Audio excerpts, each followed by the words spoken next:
High, good morning. তো কালকে আমি আবার চলে গেছিলাম বড় মার কাছে পুজো দিতে। আর এই জামাটা আর চুড়িটা আমাকে যেটা পরতে দেখছো, এই দুটোই আমি শান্তিনিকেতন থেকে কিনেছিলাম। আর এই জামাটা আমাকে দিদিভাই গিফট করেছে। আর আমরা সকাল সকালই গেছিলাম, আর এখন তো ভালোই ঠান্ডা পড়ে গেছে।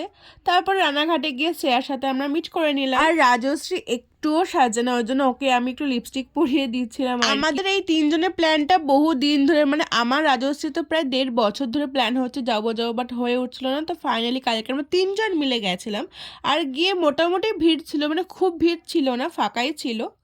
কিছুক্ষণ অপেক্ষা করার পর অবশেষে মায়ের সামনে গিয়ে দাঁড়ালাম। আর এই মুখটা দেখলে তো সব ক্লান্তি দুঃখ সব একেবারে শেষ হয়ে যায়, একটা আলাদাই শান্তি লাগে। আমরা বেশ ভালোভাবেই পুজো দিয়েছি। আর পুজো দিয়ে আমরা গেছিলাম শ্রেয়ার মামার বাড়িতে। আমাদের জন্য অনেক কিছু আয়োজন করেছিলেন, আর কালকে আমরা ব্রেকফাস্টটা ওখানেই করেছিলাম। কিছুক্ষণ বসে আমরা গল্প করি, তো তারপরে আমরাও বেরিয়ে আসি বাড়ি আসার উদ্দেশ্য। তো আজকের মতন এইটুকুনি, দেখা হচ্ছে অন্য একটি ভিডিওতে।